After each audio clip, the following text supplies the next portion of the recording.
عقیدتوں اور محبتوں کا خراج پیش کرنے کے لیے آج یہاں جمع ہوئے۔ بارگاہ عزدی میں دعا ہے کہ وہ ہماری حاضری کا ایک ایک لمحہ قبول فرمائے۔ کائنات جب سے بنی ہے حضور کے ذکر کا چراغاں ہے، اور یہ چراغ کبھی بھی مدھم نہیں ہوگا۔ کائنات میں ہم نے کسی کا یوں تذکرہ ہوتے دیکھا نہیں جتنا میرے حضور کا ہو رہا ہے صلی اللہ علیہ وسلم۔ میرے امام نے کہا تھا، کان جدھر لگائیے تیری ہی داستاں ہے۔ گھر گھر انہی کا تذکرہ ہے، ہر زباں پہ انہی کی باتیں ہیں، ہر لب پہ انہی کی نعتیں ہیں۔ زمیں سے آسماں تک، آسماں سے لامکاں تک ہے، کہاں کھولے تھے گیسو یار نے خوشبو کہاں تک ہے۔ اہل ایمان حضور کے تذکرہ جانواز سے قلوب کی تسکین، تطہیر اور قرار کا سامان پاتے ہیں، اور اگر کسی کو حضور کے ذکر سے قلبی فرحت، روحانی بشاشت نصیب نہیں ہوتی تو حضرت شیخ مہدی الفاسی علیہ رحمہ مطالع المسرات شرح دلائل الخیرات میں لکھتے ہیں، اس کے سینے میں دھڑکنے والا دل کسی مومن کا دل ہی نہیں ہے۔ یہ ہو ہی نہیں سکتا کہ حضور کا ذکر ہو اور قلب کو تسکین نہ پہنچے۔ کبھی سنا ہے کہ بات پھولوں کی چھڑی ہو اور بلبل کہے کہاں لکھا ہے؟ بات شمع کی چل رہی ہو اور پروانہ دلیلیں ڈھونڈ رہا ہو، اور یہ بھی نہیں ہوتا کہ بات حضور کی ہو رہی ہو اور امتی کو دلیل کی ضرورت ہو۔ محب کے لیے تو اس سے بڑا سرمایہ ہی کوئی نہیں، کوئی اس کے محبوب کا ذکر چھیڑ دے۔ عائد ذکر نعمان لنا فإن ذکرہ هو المسک ما کررتہ یتضوع۔ امام شافعی فرماتے ہیں، میرے ممدوح کی باتیں چھیڑو، ان کا تذکرہ ایسی کستوری ہے، تم جوں جوں چھیڑتے جاؤ گے خوشبو پھیلتی چلی جائے گی۔ مطرب سے کہو کہ چھیڑے ذرا اس جان تمنا کا قصہ، فرقت کے بھیانک لمحوں میں کچھ دل کو سہارا ہو جائے۔ رومی علیہ رحمہ لکھتے ہیں کہ کسی نے مجنوں کو دیکھا کہ ریت کے اوپر لیلا لیلا لکھ رہا ہے، تو پوچھا یہ کیا کر رہے ہو؟ گفت مشق نام لیلا می کنم، خاطر خود را تسلی می دہم۔ کہا اپنے محبوب کا نام لکھ لکھ کے دکھی دل کو قرار دے رہا ہوں۔ تو رومی کہتے ہیں، اگر لیلا کا نام مجنوں کو تسکین دیتا ہے تو حضور کا نام امتی کو تسکین نہیں دیتا؟ اور میں تو کہا کرتا ہوں، میں خانہ سہارا دیتا ہے نہ جام سہارا دیتا ہے، ہم کو تو مدینے والے کا ایک نام سہارا دیتا ہے۔ ٹھنڈ پڑ جاتی ہے سینے میں جب کسی کے لبوں پہ حضور علیہ السلام کے نام کا چراغاں ہوتا ہے۔ باقی رہی بات حضور کے ذکر، حضور کے تذکرہ نور، آقا کریم علیہ السلام کے میلاد اور حضور علیہ السلام کے تذکار کا حق ادا کرنا، ہمارے بدن پہ جتنے بال ہیں یہ زبانیں بن جائیں، حضور کی مدح کا حق ادا پھر بھی نہیں ہو سکتا۔ اللہ نے وہ شانیں، وہ عظمتیں، وہ رفعتیں عطا کی ہیں کہ ساری زندگی سر بسجود ہو کے اللہ کا شکریہ ادا کریں، اور تمام بال زبانیں بن جائیں اور حضور کی مدح کے ترانے پڑھیں، تو نہ حق کے شکر ادا ہو نہ مدح کا حق ادا ہو۔ اللہ نے وہ رفیع المرتبت ذات ہمیں عطا فرمائی، اور پھر مجھے اور آپ کو ان کے آنے پر مسرت اور خوشی کیوں نہیں ہوگی؟ ہم تو خود آشنا بھی نہیں تھے، حضور آئے تو اپنے آپ سے ملاقات ہوئی۔ مجھے بتاؤ، یہ انسان اشرف المخلوقات ہونے کے باوجود وَلَقَدْ كَرَّمْنَا بَنِي آدَمَ کا تاج اس کے سر پہ رکھا ہوا ہے، لیکن درختوں کو، چوپایوں کو، حشرات الارض کو، اجرام فلکیہ کو، بہتے پانیوں کو، جلتی آگ کو اور چلتی ہواؤں کو یہ اپنا معبود نہیں سمجھتا رہا۔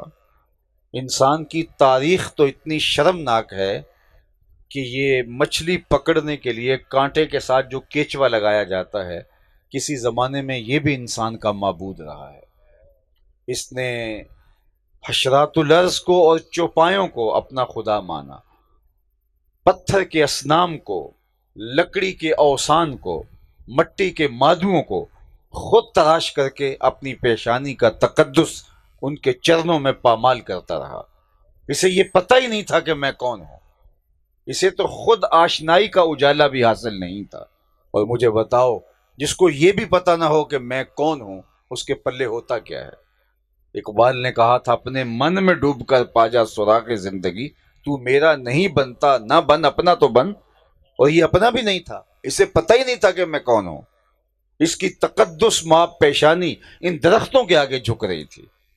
یہ تو میرے حضور علیہ السلام نے آ کے بتایا کہ یہ تیرے معبود نہیں ہیں، تیری دہلیز کے نوکر ہیں۔ هو الذی خلق لکم ما فی الارض جمیعا، پوری کائنات انسان تیری خدمت کے لیے، تیری ضرورت کی تکمیل کے لیے، تیری نوکری کے لیے بنائی گئی، اور تو ان کو اپنا معبود بنا بیٹھا۔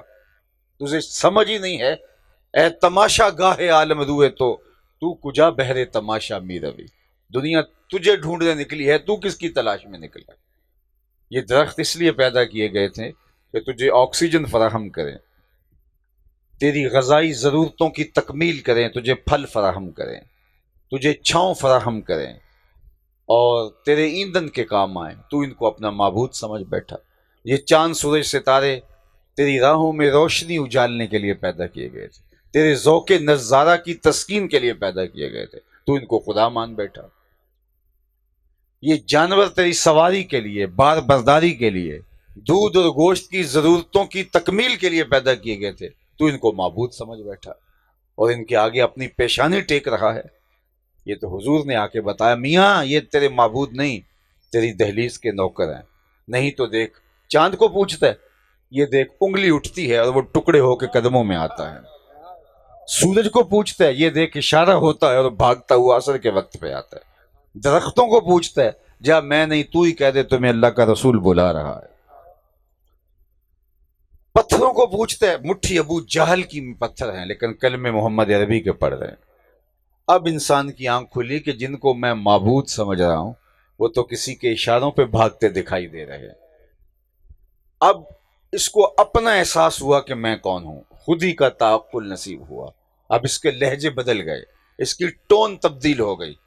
اب اس کا بدلا ہوا لہجہ دیکھیے، یہ وہی انسان ہے جو پتھروں کو، درختوں کو، حشرات الارض کو، چوپایوں کو، جانوروں کو، اجرام فلکیہ کو، نباتات کو، بہائم کو، وحوش و طیور کو پوچھتا تھا۔ اب اس کی بلند فکری دیکھیے، اب بولتا ہے، فرشتہ کہنے سے میری توقیر گھٹتی ہے، میں مسجود ملائک ہوں، مجھے انسان رہنے دو۔ کہاں سے کہاں تک جا پہنچا؟ اب بولا ستاروں سے آگے جہاں اور بھی ہیں۔ اسے اب سمجھ آئی، پرے ہے چرخ نیلی فام سے منزل مسلمان کی، ستارے جس کی گرد راہوں وہ کارواں تو ہے۔ تو راز کن فقاں ہے، اپنی آنکھوں پر عیاں ہو جا، خودی کا رازداں ہو جا، خدا کا ترجمہ ہو جا، خودی میں ڈوب جا غافل، یہ سر زندگانی ہے، نکل کر حلقہ شام و سحر سے جاوداں ہو جا، گزر جا بن کے سیلے تند رو کو ہو بیاباں سے، گلستہ راہ میں آئے تو جوئے نغمہ خاں ہو جا۔ تیرے علم و محبت کی نہیں ہے انتہا کوئی، نہیں ہے تجھ سے بڑھ کر ساز فطرت میں نوا کوئی۔ اسے سمجھ ہی اپنی آئی کہ میں کون ہوں، کائنات تو میرے گرد گھوم رہی ہے، کانپتا ہے دل تیرا اندیشہ طوفان سے کیا، نا خدا تو، بحر تو، کشتی بھی تو، ساحل بھی تو، دیکھ آ کر کوچائے چاکے گرے بام میں کبھی، کیس تو، لیلا بھی تو، صحرا بھی تو، محفل بھی تو، وائے ناکامی کہ تو محتاج ساکی ہو گیا، میں بھی تو، مینا بھی تو، مستی بھی تو، حاصل بھی تو، آہ کس کی جستجو آوارہ رکھتی ہے تجھے، راہ تو، رہرو بھی تو، رہبر بھی تو، منزل بھی تو، بے خبر تو جوہر آئینہ ایام ہے، تو زمانے میں خدا کا آخری پیغام۔ تو انسان کی تو اپنے آپ سے ملاقات تب ہوئی جب مصطفیٰ سے ملاقات ہوئی، اور جنہیں حضور کے در سے ملاقات نہیں ہوئی وہ آج بھی اندھیرے میں۔ یہ آپ کی ہمسائیگی میں انڈیا بستا ہے، پی ایچ ڈی ڈاکٹر ہے، کتنی بھاری بھرکم ڈگری ہے، اور بت کے آگے ہاتھ جوڑے کھڑا ہے۔ اس کی عقل و بینش، اس کا فہم و ادراک، اتنی بھاری بھرکم ڈگری اسے نہیں بتاتی کہ جو اپنے بدن پہ بیٹھی مکھی بھی نہ اڑا سکے وہ تیری ضروریات کی تکمیل کیسے کر سکتا ہے؟ لیکن اس مجسمے کے آگے ہاتھ جوڑے کھڑا ہے. ڈگری کیا ہے؟ P H D, MBBS doctor ہے، اور گائے کے پیشاب کو تبرک سمجھ کے پی رہا ہے، چسکیاں لے لے کے اس کو متبرک سمجھ کے جو ہے وہ حلق سے نیچے اتار رہا ہے. اس کی طبع میں کوئی نفاست نہیں، اس نے طب میں نہیں پڑھا کہ اس میں کتنی غلاظت اور گندگی اور کتنی اس کے اندر عفونت ہے، لیکن وہ اس کو نوش کر رہا ہے اور اس کو متبرک سمجھ رہا ہے. اور ڈگری کیا ہے؟ MBBS ڈاکٹر ہے. دوسری جانب میں نے ایک 8 سال کے بچے کو دیکھا کہ وہ اپنے پانچے کو مل مل کے دھو رہا تھا. تو میں نے جھڑکنے کے لہجے میں کہا کہ تم نے زیادہ پانی کھولا ہے. وہ آگے سے لجاجت بھرے لہجے میں مجھے جواب دیتا ہے، حضرت میں اسکول جا رہا تھا، راستے میں کسی جانور کے پیشاب کے چھینٹے میرے پانچے پہ پڑ گئے.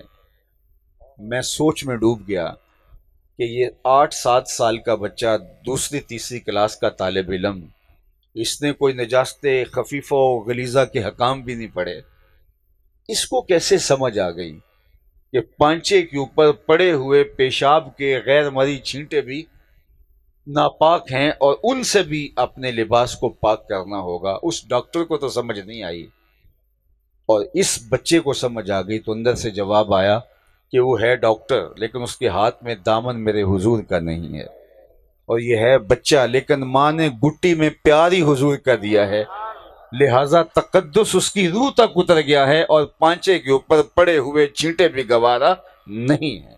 نہ خرد کی روشنی تھی نہ جنوں کی آگہی تھی، تیری رہبری سے پہلے یہ جہاں جہاں نہیں تھا. ایک دن کا میلاد کیا، ساری زندگی ان کے نام پہ لگا دیں، حق کے شکر ادا نہ ہو. مجھے تو حیرت ہوتی ہے اس بات پہ کہ ہم اس بات پہ لڑ رہے ہیں کہ جھنڈیاں لگائیں یا نہ لگائیں، چراغاں کریں یا نہ کریں. یار جانے بھی وار دیں تو حق ادا نہ ہو. ہمارے بدن پہ اتنے بال نہیں ہیں جتنے رسول اللہ کے احسانات ہیں. ہمارا بال بال قرض رسالت میں جکڑا ہوا ہے، اور ہمیں ان کے آنے پہ نہ صرف خوشی ہونی چاہیے بلکہ یہ میلاد کا موسم تجدید عہد کا موسم ہے. ہمیں ان کی سیرت کو اختیار کرنے کا پختہ ارادہ کرنا چاہیے. ہمیں زندگی کا سارا نور، سارا سرور اسی چوکھٹ سے نصیب ہوا ہے. مجھے بتاؤ، حضور کی آمد سے قبل قرآن نے بتایا نا، اذا بشر احدہم بالانثی، جب کسی کو یہ خبر دی جاتی کہ تیرے ہاں بیٹی پیدا ہوئی ہے تو اس کا رنگ اتر جاتا، منہ سیاہ پڑ جاتا. آبرو بچانے کا ایک ہی راستہ تھا کہ بیٹی کو اپنے ہاتھوں سے زندہ گاڑ دے، اور اگر ایسا نہیں کر پاتا تو معاشرے میں سر اٹھا کے چلنے کے قابل نہیں ہوتا تھا. یہ کوئی معاشرہ تھا جہاں بیٹیوں کو زندہ درگور کر کے باپ فخر کر رہا تھا اور معاشرہ کہتا تھا تو نے عزت بچا لی ہے؟ اور میرے حضور نے اس زمانے میں جب بیٹیوں کو زندہ درگور کر کے باپ فخر کر رہا تھا فرمایا، لوگوں سن لو، میری فاطمہ میرے جگر کا ٹکڑا ہے. یہ اس تناظر کے اندر اس کو سمجھیے کہ یہ جملہ کیا ہے. یہ کلمہ جہاد ہے اس ظالمانہ سماج کے خلاف کہ میری بیٹی میرے جگر کا ٹکڑا ہے.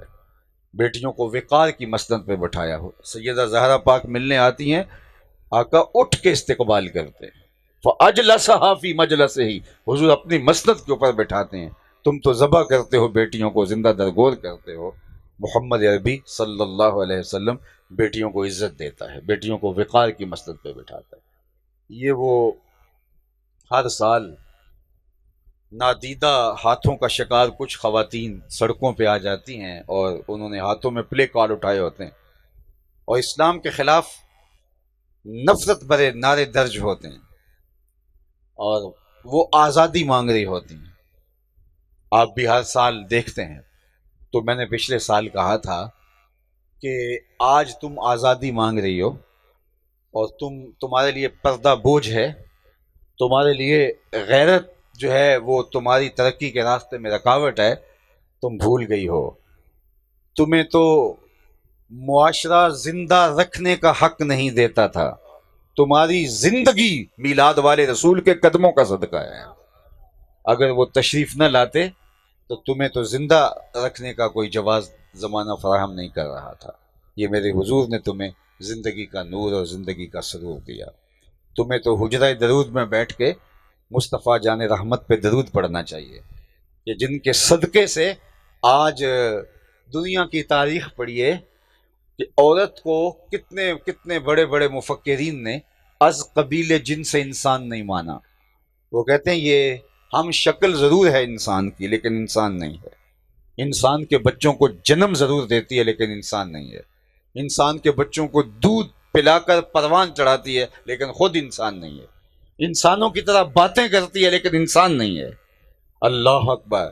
اور کسی نے کہا تھا عورت بدی کا سر چشمہ ہے، اگر خدا کا قرب پانا ہے تو عورت سے الگ ہونا پڑے گا۔ رہبانیت اسی لیے تراشی گئی کہ کوہ غار کی زندگی اختیار کرو، عورت کے ہوتے ہوئے خدا کا قرب نہیں مل سکتا۔ ایام مخصوصہ میں عورت کے برتن الگ کر دیے جاتے، ویسے بھی اس کو خدا کے قرب کے راستے کے اندر رکاوٹ مانا گیا۔ جب عورت کو خدا کے قرب کے راستے میں رکاوٹ سمجھا گیا، میرے حضور فرماتے ہیں لوگوں سنو، مجھے عائشہ کے بستر میں وہی اترتی ہے۔ تم تو عورت کو خدا کے قرب کے راستے میں رکاوٹ مانتے ہو، حضور کو عائشہ کے بستر میں وہی اترتی ہے۔ اور حجرہ انور میں حضور نماز پڑھ رہے ہیں، ام المومنین فرماتی ہیں کہ جب حضور سجدے میں جاتے ہیں تو میں ٹانگیں سمیٹ لیتی ہوں، وہاں ام المومنین موجود ہیں۔ تو یہ عورت کو عزت ہی آمنہ کے لال نے دی ہے، عورت کو وقار ہی فاطمہ کے بابا نے دیا ہے۔ اور اگر یہ حضور تشریف نہ لاتے تو آج عورت جس گڑھے میں گری ہوتی۔ اللہ اکبر۔ تو آج ساری خواتین بالخصوص اپنے آقا و مولا کے حضور درود و سلام پڑھ کے عقیدتوں کا اظہار کر کے اپنی نسل کی تربیت کریں کہ حضور کے صدقے سے ہمیں عزت اور وقار نصیب ہوا۔ غلام آقا کا جوتا دھوپ سے اٹھا کے چھاؤں میں رکھ دیتا تو آقا اس پہ کوڑے برساتا کہ تو نے مجھ سے پوچھا کیوں نہیں، اور ایسے ہی تو نے میرے جوتے کو کیوں چھوا ہے میرے اذن کے بغیر، کیونکہ غلام اور آقا کی تمیز اس معاشرے میں پورے عروج پر تھی۔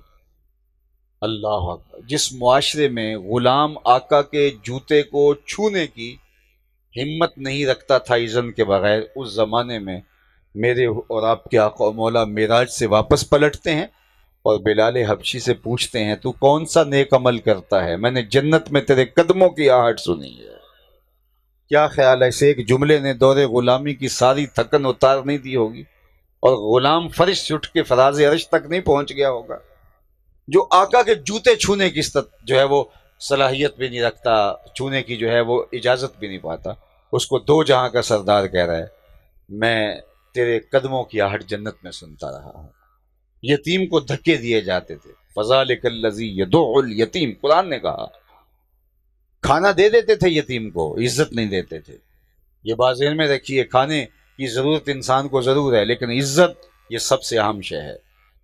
اللہ نے قرآن مجید میں سورہ الفجر کے اندر قوموں کے زوال کی جو کہانیاں بیان فرمائی ہیں اس میں یتیم کی عزت نہ کرنا ہے۔ کلا بل لا تکرمون الیتیم، تمہارا مسئلہ یہ ہے کہ تم یتیم کو عزت نہیں دیتے ہو۔ جب سارے انسانوں کو اللہ نے برابر رکھا ہے تو کس کو حق پہنچتا ہے کہ وہ دولت کی بنیاد پر، شہرت کی بنیاد پر، اقتدار کی بنیاد پر یا کسی اور کی بنیاد پر اپنے آپ کو اشرف اور افضل سمجھے؟ اللہ کے محبوب نے حجۃ الوداع کے موقع پر ان سارے تفاخرات کو پاؤں تلے رون دیا۔ ہاں فرمایا کہ تقوی ہے معیار، ان اکرمکم عند اللہ اتقاکم، جو زیادہ متقی ہے وہ زیادہ اللہ کے ہاں معتبر ہے، اللہ کے ہاں زیادہ عزت والا وہ ہے۔ باقی یہ ساری تقسیمات غلام اور آقا کی، چودھری اور کمی کی، غریب اور امیر کی، مزدور اور سرمایہ دار کی، یہ ہماری خود ساختہ تقسیمات ہیں، شریعت نے اس کی شدت سے نفی کی ہے۔ اور اللہ کے محبوب علیہ الصلوۃ والسلام جو دین لے کر آئے ہیں وہ انسان کو عزت دیتا ہے، تو یتیم کو وہ کھانا تو دے دیتے تھے لیکن عزت نہیں دیتے تھے، تو قرآن نے اس پہ بات کی فذالک الذی یدع الیتیم۔ ایک تو یہ یتیم کو دھکے دیتے ہیں، کھانا ضرور دے دیتے ہیں لیکن کلا بل لا تکرمون الیتیم، لیکن یتیم کو عزت نہیں دیتے، اسے عزت چاہیے۔ اس کائنات میں سب سے افضل اور اشرف اور بہتر گھر کون سا ہے؟ حضور پوچھتے ہیں کہ سب سے افضل گھر کون سا ہے؟ تو کسی نے کہا جناب جو عالی نسب سوسائٹی میں واقع ہے وہ گھر اچھا ہے. کسی نے کہا جناب جو شہر کے وسط میں ہے وہاں بنیادی سہولیات زندگی کی قریب تر ہوتی ہیں لہٰذا وہ اچھا ہے. کسی نے کہا ساحل سمندر پہ جو گھر ہے وہ بہت اچھا ہے. کسی نے کہا پہاڑ کی چوٹی پہ. کسی نے کہا سب سے اچھا گھر وہ ہے جو کھلے کھیتوں میں ہو تاکہ سبزے کا بچھا ہوا فرش دور تک دکھائی دے اور آنکھوں کو تراوت پہنچے. آپ کوئی نہ کوئی معیار مقرر کریں گے یہ گھر اچھا ہے یہ گھر اچھا. کسی نے کہا جو کشادہ ہو وہ اچھا ہے. لیکن میرے حضور فرماتے ہیں سب سے اچھا گھر وہ ہے جس میں یتیم رہتا ہو اور اس کی عزت بھی ہوتی ہو چاہے وہ 2 مرلے کا جھونپڑا کیوں نہ ہو. وہ گھر اچھا ہے. فرشتے آسمان سے جھک جھک کے ایسے گھروں کی زیارت کرتے ہیں جس میں یتیم رہتا اور اس کی عزت بھی ہوتی ہے اس کو وقار بھی دیا جاتا ہے. تو ہمارا دین تو ہمیں پستیوں سے اٹھا کے بلندیوں تک لے گیا. ہمارے دین نے تو یہاں تک یتیم کی نزاکت قلبیہ کا لحاظ رکھتے ہوئے کہا بچے اکٹھے کھیل رہے ہو تمہارا بچہ بھی ان بچوں میں کھیل رہا ہو تو اپنے بچے کو بلانے جائیں آپ تو اس کا نام لے کے آواز دیں اس کو بیٹا کہہ کے نہ پکاریں. جی وہ ہمارا بیٹا ہی تو ہے اگر بیٹا کہہ کے پکار لیں گے تو حرج بھی کیا. کہا یہ شوق گھر پورا کر لینا 4 دیواری کے اندر پورا کر لینا. جناب وہاں کیوں بیٹا نہیں پکار سکتے؟ کہا مشترک بچے کھیل رہے ہیں ہو سکتا ہے کوئی یہاں وہاں یتیم بچہ بھی کھیل رہا ہو اور جب تم اپنے بیٹے کو بیٹا کہہ کے پکارو گے اس کا دل دکھ جائے گا آج میرا باپ ہوتا تو مجھے بھی بیٹا کہہ کے پکارتا. بیوہ کے سامنے اپنی بیوی سے اظہار ملاطفت کرنے سے نرم گداز گفتگو کرنے سے روکا گیا تاکہ اس کو اپنا شوہر نہ یاد آ جائے. غریب کے سامنے اپنی دولت کی نمائش کرنے سے منع کیا گیا تاکہ اس کو اپنی غربت تکلیف نہ دینے لگ جائے. تو میں اور آپ دیکھیں کہ ہم کس طرح کی زندگی گزار رہے ہیں. حضور کا میلاد ہمیں تجدید عہد کا سبق دیتا ہے. یہ صرف جمع ہو جانا کافی نہیں ہے جھنڈے لگا لینا چراغاں کر لینا یہ کافی نہیں ہے. اگر آپ نہیں بھی کرتے چراغاں اور جھنڈے نہیں بھی لگاتے جھنڈیاں نہیں بھی لگاتے پھر بھی کوئی فرق نہیں پڑتا. فرق پڑتا ہے کہ ہم اپنے آقا و مولا حضور نبی رحمت صلی اللہ علیہ وآلہ وسلم کی سیرت کو اختیار نہ کریں حضور کے لائے ہوئے نظام کو اختیار نہ کریں حضور کی محبت کے سانچے میں ڈھل نہ جائیں. جب ہم دعویٰ عشق رکھتے ہیں حضور سے تو دعویٰ عشق صرف زبان پر تو نہیں ہوتا دعویٰ تو دلیل مانگتا ہے. عاشق عاشق ہر کوئی آکھے پر عاشق بندا مر کے زہر پیالہ کوئی نہیں پیندا پر عاشق پیندا بھر کے. محبوب کا حکم تو بڑی دور کی بات ہے عاشق تو محبوب کی منشا کو بھی بھانپ لیتا ہے کہ محبوب کی چاہت کیا ہے. مدینہ المنورہ کی ایک گلی سے میرے حضور علیہ السلام گزر رہے تھے تو ایک ایسا مکان بن رہا تھا جو طرز تعمیر حضور کو پسند نہیں تھی. تو رک کے پوچھا یہ کس کا ہے؟ کہا فلاں انصاری صحابی کا. حضور علیہ السلام نے کچھ نہیں کہا گزر گئے. کوئی اس انصاری صحابی کو ملا اور کہا کہ حضور گزرے تھے تیرا مکان دیکھا تھا چہرے پہ خوشی کے آثار نہیں دیکھے شاید حضور کو پسند نہیں تھا. وہ آیا اور کدال پکڑا اور مکان زمین کے برابر کر دیا. 2-4 دن کے بعد حضور گزرے دیکھا کہ وہاں ملبے کا ڈھیر پڑا ہوا ہے. فرمایا اس صحابی کو بلاؤ. بلایا گیا. کہا میں گزرا تھا تیرا مکان دیکھا لیکن آج ملبے کا ڈھیر دیکھ رہا ہوں کیا ہوا؟ عرض کی حضور میں نے گرا دیا. فرمایا کیوں؟ عرض کی سنا تھا آپ کو پسند نہیں سنا تھا آپ کو پسند نہیں. میں اور آپ سر سے لے کر پاؤں تک دیکھیں ہمارا کیا کیا حضور کو پسند نہیں. عقیقے سے لے کر ولیمے تک دیکھیں ہمارا کیا کیا حضور کو پسند نہیں. نجی زندگی سے لے کے کاروبار تک دیکھیں ہم خاندانی زندگی سے لے کے سیاست تک دیکھیں ہمارا کیا کیا حضور کو پسند نہیں. تو کیا صرف نعرہ لگا دینے سے کافی ہو جائے گا کہ ہم عاشق رسول ہیں؟ یہاں بہت بڑا بیج لگا کے اوپر عاشق رسول لکھ دینے سے کیا ہم عاشق رسول ثابت ہو جائیں گے یا ہمارا عمل بتائے گا کہ ہم حضور کے عاشق ہیں؟ میرے استاد فرمایا کرتے تھے یہ نہ ہو لوگ تمہیں پوچھے تم کون ہوتے اور تمہیں بتانا پڑے صاحب مسلمان ہوتے ہیں. فرمایا کرتے تھے نہ کسی کو پوچھنے کی نوبت آئے نہ تمہیں بتانے کی ضرورت. تم دور سے آ رہے ہو لوگ کہیں وہ دیکھو حضور کا غلام آ رہا ہے. نور آنکھوں میں تو چہروں پہ اجالے ہوں گے مصطفیٰ والوں کے انداز نرالے ہوں گے. میں دودھ دہی بیچتا ہوں تو میری دکان پر دودھ خریدنے کے لیے آنے والا شخص بے خوف ہو کے دودھ خریدے، کیونکہ یہ عاشق رسول کی دکان ہے، یہاں تو ملاوٹ نہیں ہو سکتی۔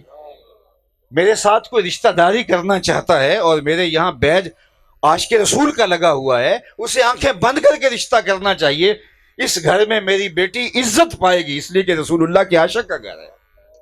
لیکن اگر میرے یہاں کچھ اور لگا ہے، اس کے اندر کچھ اور ہے، اور میاں پیکنگ پہ زور نہ دو، جو پیکنگ کے اندر ہے اس پہ زور دو۔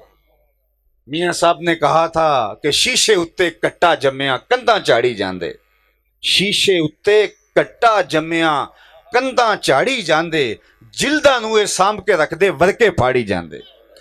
پیکنگ پہ زور نہیں، اندر کیا ہے۔ ہم اپنے باطن کی ستھرائی، پاکیزگی، عفت اور پاک دامنی کی طرف توجہ دینی۔ وہ چہرہ اور چہرے کا تل نہیں دیکھتے، وہ دیکھتے ہیں تو بندے کا دل دیکھتے ہیں۔ قلب سلیم کے ساتھ کون آیا ہے، ان کی اداؤں کو کون اختیار کرتا ہے۔ اور صحابہ نے تو منشا کو سمجھا۔ ایک صحابی بحرین سے آئے اور حضور سے انہوں نے سلام کیا، آقا نے رخ پھیر لیا۔ رش کے اندر بعض کا ایسا ہوتا ہے، کوئی ادھر سے تو توجہ نہیں ہو پاتی، تو وہ سمجھے شاید اتفاقاً ہو گیا، تو جدھر حضور نے رخ پھیرا جا کے ادھر سے حضور کو سلام کہا، آقا نے پھر رخ پھیر دیا، سمجھ گئے حضور ناراض ہیں۔ تو وہ صحابہ سے پوچھتے پھرتے ہیں، حضور ناراض لگ رہے ہیں، مجھے تو سمجھ نہیں آ رہی، آپ کچھ بتا سکتے ہیں وجہ کیا ہو سکتی؟ ہمارے تو بڑے ناراض ہو جائیں اور ہمیں پتہ نہ ہو، ہم خود ناراض ہو جاتے ہیں۔ لیکن وہ صحابہ سے پوچھتا پھر رہا ہے، حضور ناراض لگ رہے ہیں، کوئی وجہ ہو سکتی ہے؟ مجھے معلوم نہیں ہے، بڑی دیر کے بعد آیا ہوں۔ تو صحابہ نے غور کیا تو کہا، یہ تو سونے کی جو انگوٹھی پہن رکھی ہے، ناراضگی کی وجہ یہ ہو سکتی ہے چونکہ حضور اس کو آتش دوزخ کا انگارہ قرار دے چکے ہیں۔